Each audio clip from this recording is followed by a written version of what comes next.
नमस्कार, आप देख रहे हैं हल्ला बोल। आपके साथ मैं हूं अंजना ओम कश्यप। हंगामा है बरसा रेनकोट जो पहना दी है। कल से रेनकोट पर देश की सियासत अटक गई है। आज के हल्ला बोल में खास मेहमानों से चर्चा, लेकिन उससे पहले क्या मनमोहन सिंह पर व्यंग्यवाण से पीएम मोदी पद की गरिमा गिराई है उन्होंने? क्या एक प्रधानमंत्री का अपने पूर्ववर्ती के खिलाफ संसद के भीतर ऐसे शब्दों का प्रयोग वाजिब है? कांग्रेस से भी कई सवाल। कांग्रेस ने पीएम मोदी को हिटलर से लेकर मुसोलिनी और मौत के सौदागर जैसे शब्दों का प्रयोग करके कांग्रेसी नेताओं ने क्या मर्यादा पर अब उपदेश देना सही समझ लिया है? हम मनमोहन सिंह की गरिमा की चिंता करने वाले कांग्रेस से यह भी पूछेंगे कि राहुल गांधी ने जब मनमोहन सिंह के अध्यादेश को सरेआम फाड़ दिया था तब उनकी गरिमा नहीं गिरी थी क्या? चर्चा में उठेंगे और भी कई सवाल। पहले ये रिपोर्ट। कितने घोटालों की बातें आई, लेकिन खास करके हम राजनेताओं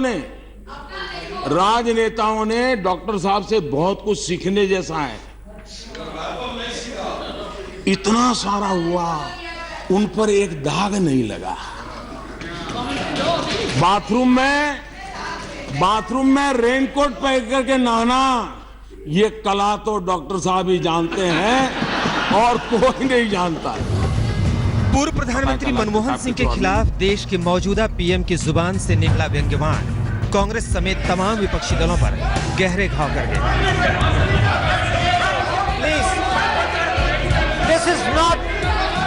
कल तो हंगामे के साथ राज्यसभा से वॉकआउट किया ही, आज भी संसद के भीतर और बाहर पीएम के बयान पर बवाल थमता नहीं दिखा। पहले प्रधानमंत्री हैं जो जमीनी हकीकत से इनकार करते हैं।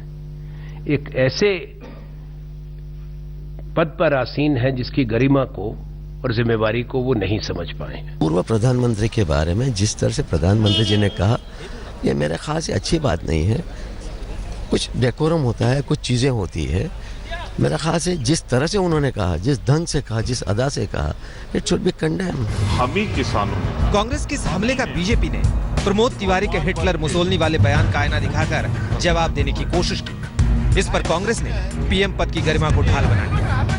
Respecting the Prime Minister, they are trying to bring down his image. I have the list of the comments they made. खून का दलाल, मौत का सौदागर। हमारे लोगों ने आज तक कोई ऐसी बात नहीं कही जो बातें हमारे प्रधानमंत्री जी कर रहे हैं।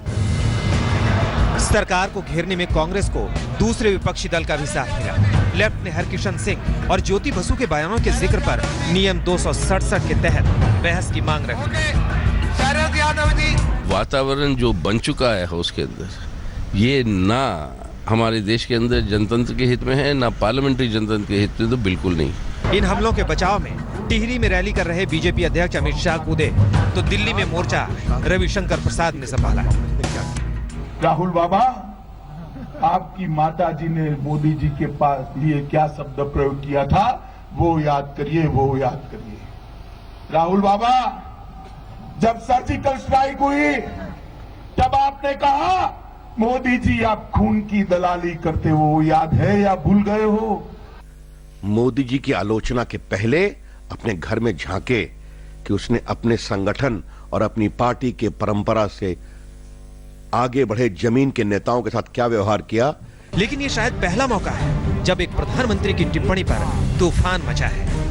देखिए, बाकी कोई आदमी बोले वो बात अलग है। प्रधानमंत्री से लोग नहीं आशा करते कि वो इस तरह से, मनमोहन सिंह जो है एक पूर्व प्रधानमंत्री है, और ये कैसे तय होगा कि आखिर लक्ष्मण रेखा कौन कौन कब कब पार कर रहा है? हमारे साथ कई खास मेहमान जुड़ रहे हैं इस चर्चा में। संबित पात्रा जी, राष्ट्रीय प्रवक्ता भारतीय जनता पार्टी के, हमारे साथ जुड़ गए हैं। गौरव गोगोई, लोकसभा सांसद है कांग्रेस पार्टी की तरफ से।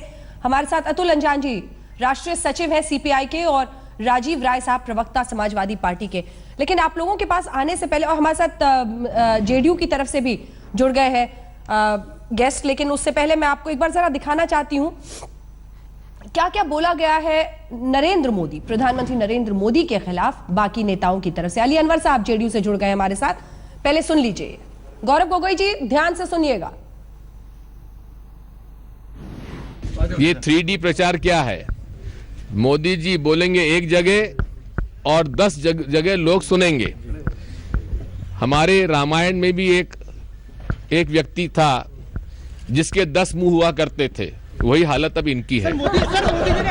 गुजरात की सरकार चलाने वाले झूठे बेईमानी डर और मौत के सौदागर आजीवन कारावास की सजा उनको मिली है। वो तो तुम्हारी कैबिनेट की मंत्री थी, उनको नहीं तुम रोक पाए। हमारा आरोप ये नहीं है कि तुमने मरवाया है, हमारा आरोप ये है कि तुम निपुंसक हो, तुम मारने वालों को रोक नहीं पाए। आप कर क्या रहे हो?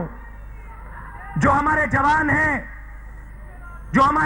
हैं जिन्होंने अपना खून दिया है, जम्मू कश्मीर में जिन्होंने अपना खून दिया है, जिन्होंने हिंदुस्तान के लिए सर्जिकल स्ट्राइक किया है, उनके खून के पीछे आप छुपे हुए हो, उनकी आप दलाली कर रहे हो। ये बिल्कुल गलत है। सभी खास मेहमान हमारे साथ जुड़ गए हैं। सबसे पहले मैं गौरव गोगोई साहब आपके पास आना चाहती हूं और आपसे ये पूछना चाहती हूं, हमने आपकी पार्टी के तमाम नेताओं के बयान सुनाए। हिटलर, मुसोलिनी, खून का सौदागर, मौत का सौदागर, खून की दलाली से होता हुआ कई बार इधर उधर मामला फिसला। सर, अब आप ही देश को समझा दीजिए कि इस बार लक्ष्मण रेखा पार हो गई, पहले नहीं हुई थी।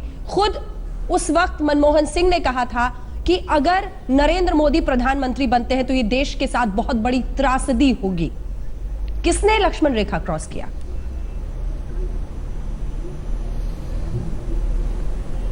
अंजना जी, आपने 2-3 और इंसिडेंट थे जहां पे कुछ शब्द कहे गए थे, मैं आपको सुनाना चाहता हूं। 50 करोड़ की गर्लफ्रेंड, नीतीश कुमार के डीएनए में ही खराबी है। अगर गाड़ी के अंदर कोई कुत्ता भी अगर कुचल जाए तो दुख होता है।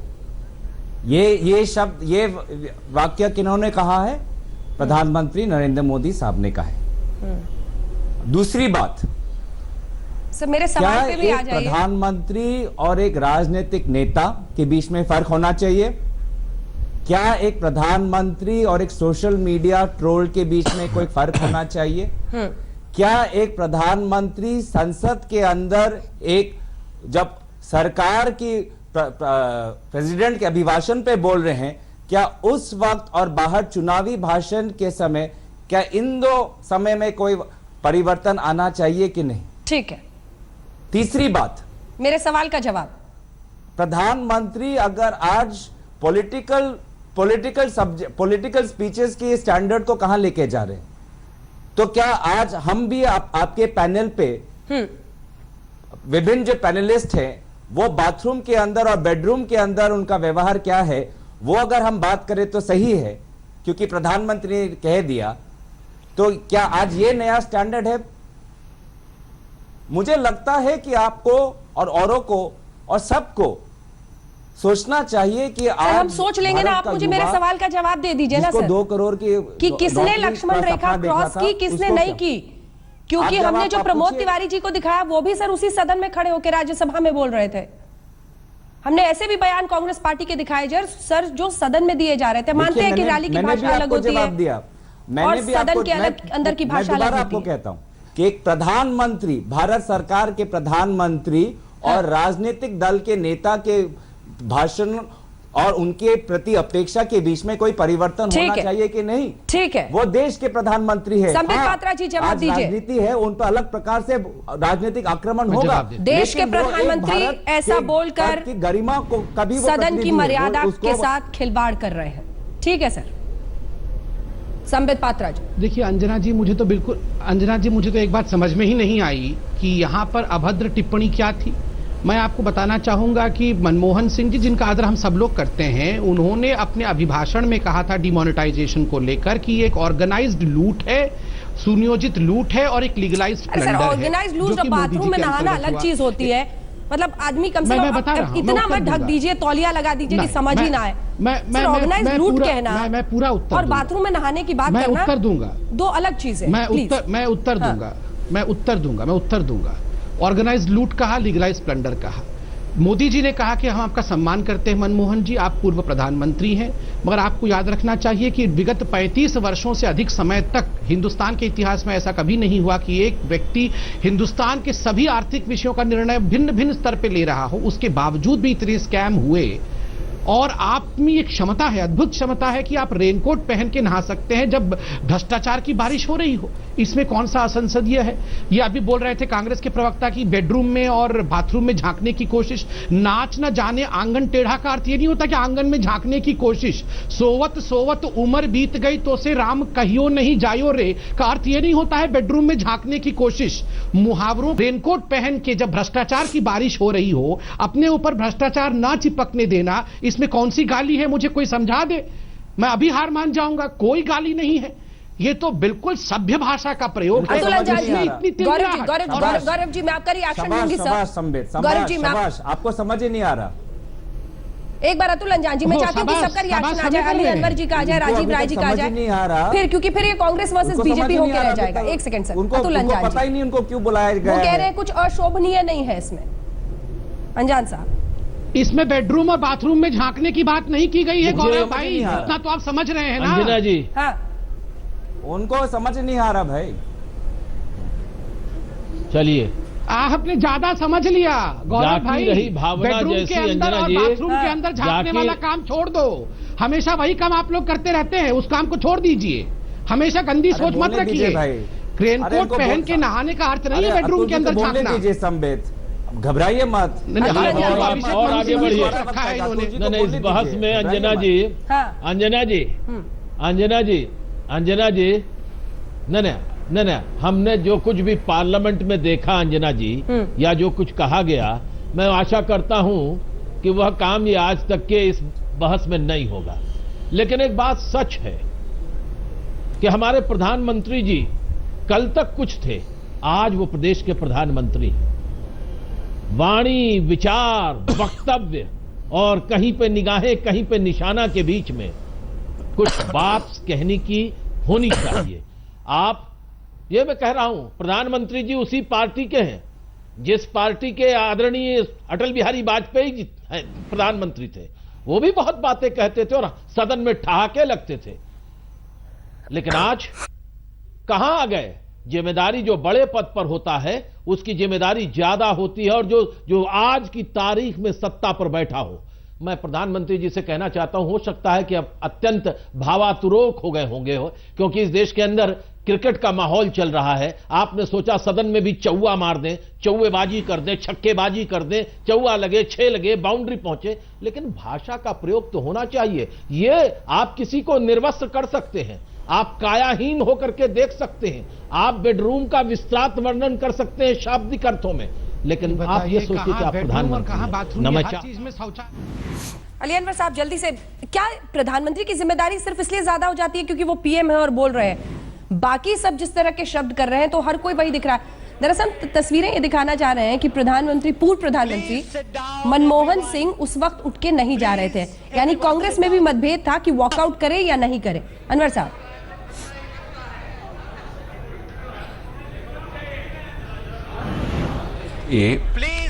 ये बात सही है कि राजनीतिक विमर्श का स्तर गिरा है।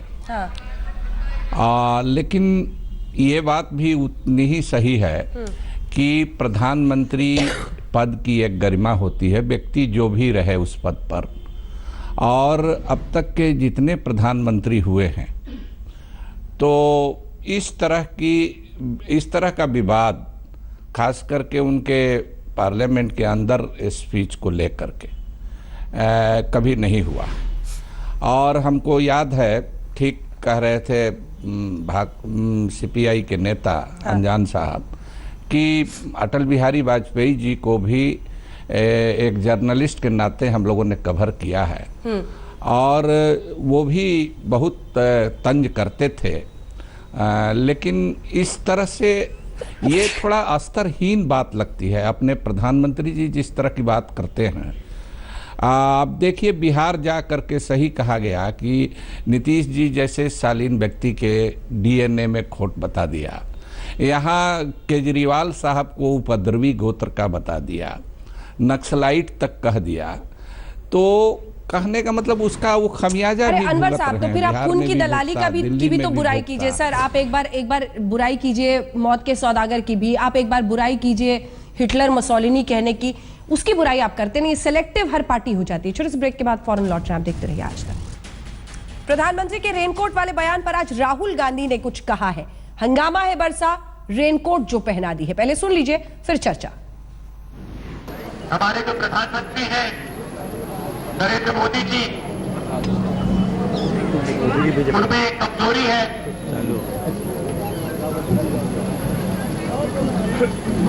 उन्हें खबर में रहना अच्छा लगता है।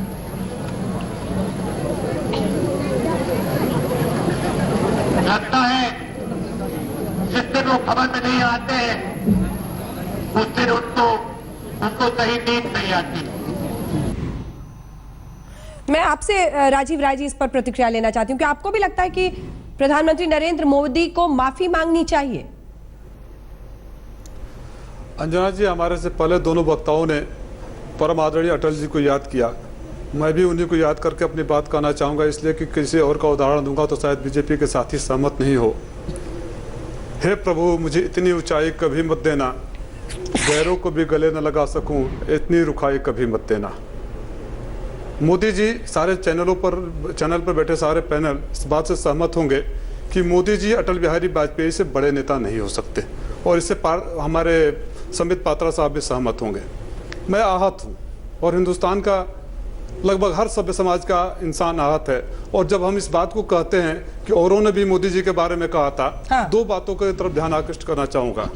तब मोदी जी प्रधानमंत्री नहीं थे, पहली बात। और अगर किसी ने कहा भी तो भारतीय जनता पार्टी के साथ ही जब 125 करोड़ लोगों में एक प्रधानमंत्री होता है, भारतीय जनता पार्टी के साथ ही जब प्रधानमंत्री की दर्जा की तुलना दूसरे तीसरे या किसी अन्य नेता के साथ करते हैं तो प्रधानमंत्री पद की गरिमा को खुद घटाते हैं। लेकिन तब मुझे फिर याद आता है और भी दुख होता है कि प्रधानमंत्री जी का अहंकार ही था कि जब वो बोलते हैं सार्वजनिक मंचों से कि 70 सालों से इस देश को लूटा जा रहा था, वो 70 सालों में आदरणीय अटल बिहारी वाजपेयी जी का भी 6 साल था। तो जो अहंकार आदरणीय अटल बिहारी वाजपेयी को भी लुटेरा कहने से नहीं रोकता है, ऐसे प्रधानमंत्री के बारे में ठीक है, मुझे लगता है संबित पात्रा जी अब आपको जवाब देना चाहिए। संबित पात्रा जी, आपको सबकी बात का जवाब देना चाहिए। सर, मामला दरअसल बहुत गंभीर है। मामला ये है कि आप सत्ता में आए कांग्रेस को, मनमोहन सिंह को कोसते हुए। अब सर, ये 2.5 साल भी मनमोहन सिंह को कोसते हुए निकलते दिख रहे हैं। आने वाले वक्त में भी ऐसे संकेत साफ है कि आप मनमोहन सिंह और कांग्रेस सरकार को कोसते रहेंगे। तो सवाल यह है कि ये कोसने का वादा था या शासन का वादा था?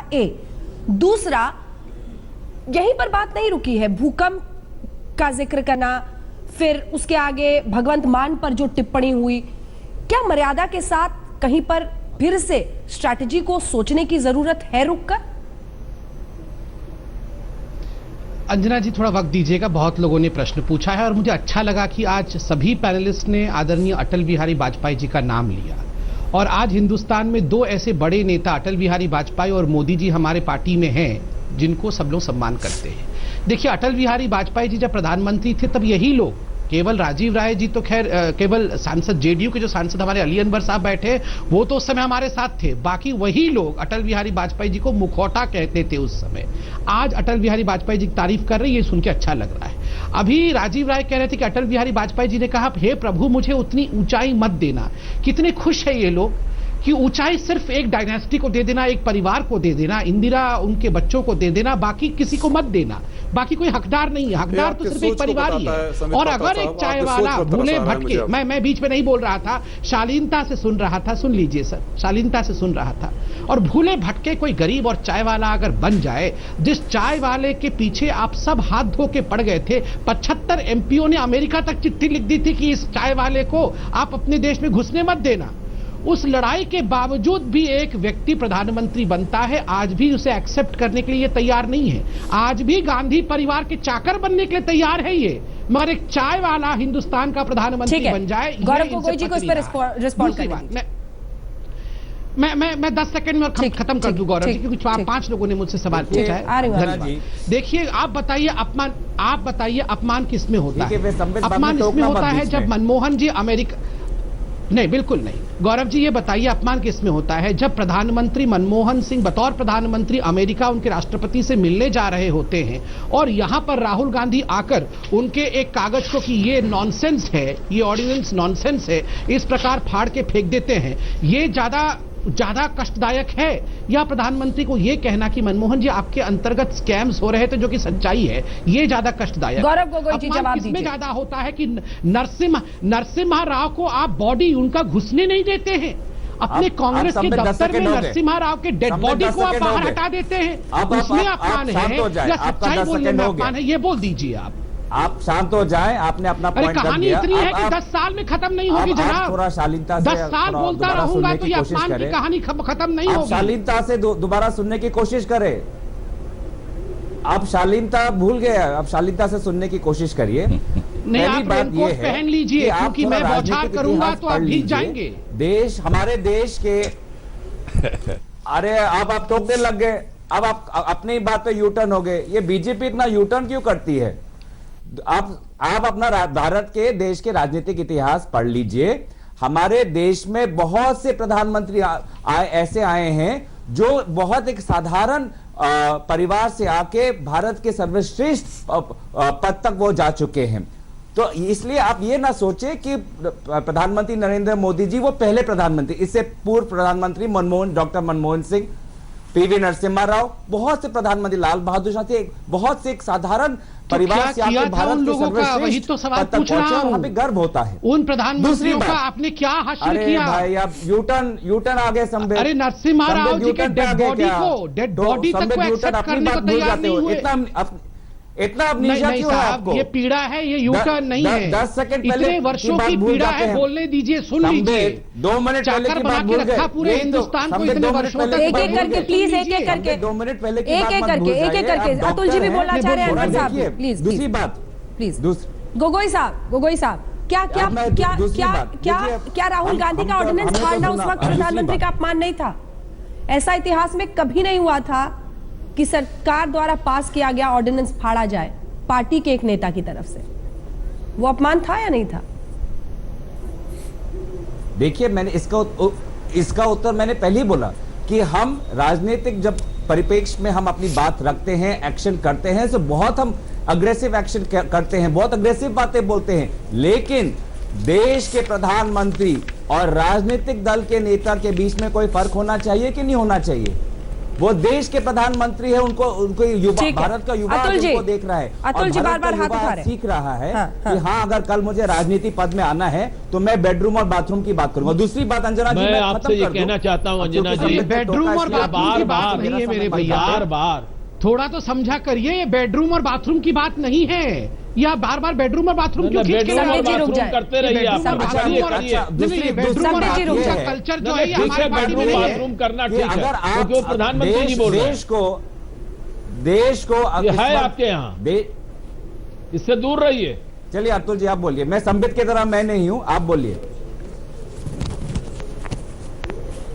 न मैं गौरव जी एक बात कहना चाहता हूं।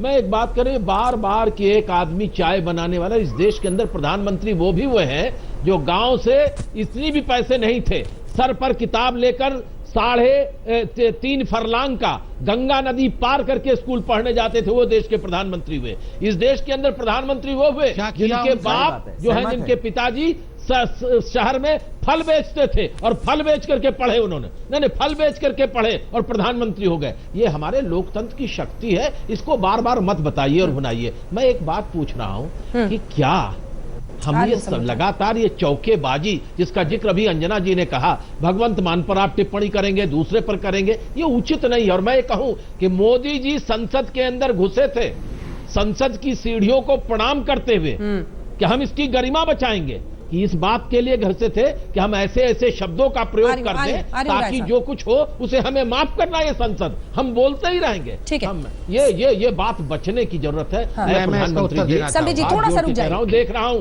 मैं एक सेकंड का, जब से गोवा का चुनाव हो गया, नहीं, जब से गोवा और पंजाब का चुनाव हो गया है, हमारे प्रधानमंत्री जी के मुंह पर खिंचाव आ गया है। इतना चिड़चिड़े क्यों हो जा रहे हो आप? परिणाम आने दो ना, खिंचाव मत रखो। दो लाइन में जल्दी से राजीव राय और अली अनवर जी। राजीव राय, अगर आपको ठीक है, लास्ट में समय जी जवाब दीजिए, तो मारपीट कर लीजिए। राजीव राय, आपकी उम्र 65 साल और 85 साल के मनमोहन सिंह पर को आप बाथरूम में जिस तरह से भीभत्स चित्रण कर रहे हैं, उचित नहीं है। प्रधानमंत्री जी ये कहना चाहता हूं, भीभत्स चित्रण, रेनकोट क्या पहना दिया, ये तो ऐसे हो रहे, पता नहीं क्या बता दिया। अरे संबित पात्रा जी थोड़ी शालीनता का परिचय भी दे दिया करिए, प्रवचन खाली मत दीजिए। आप और कपड़े उतार दीजिए संबित ना। पात्रा जी आप कहीं पे निगाहें कहीं पे निशाना मत समझाइए हमको। नहीं। सर एक ब्रेक के लिए मुझे रुकना पड़ा। राजीव राय जी आपका कमेंट, अली अनवर जी आपका, और फिर संबित आप सबका जवाब दे सकते हैं। अली अनवर साहब जल्दी से आपका कमेंट। देखिए अंजना जी, बोलने के लिए कुदरत को भी नापसंद है सख्ती जुबान में, कुदरत को भी नापसंद है सख्ती जुबान में, इसीलिए पैदा नहीं की हड्डी जुबान में।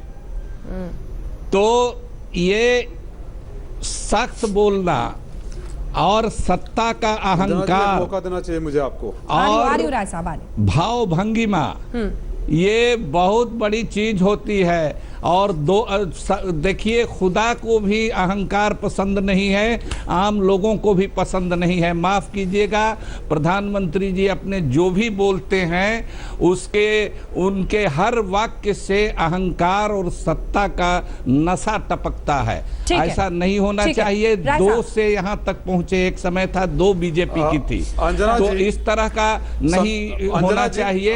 ये उलट पुलट होते रहता है। जवाब दे सकता हूँ?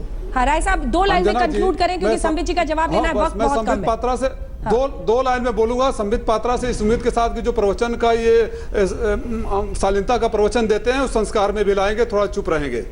इनका अहंकार ही था कि जब मैंने अटल बिहारी वाजपेयी जी को उद्धृत किया तो अटल बिहारी वाजपेयी जी को उद्धृत किया तो इन्होंने अपने को सबसे बड़ा नेता, बहुत सारे नेता, बहुत सारे प्रधानमंत्री उदाहरण में थे। अटल बिहारी वाजपेयी को उद्धृत इसलिए क्या था कि आप गंभीरता से लेंगे।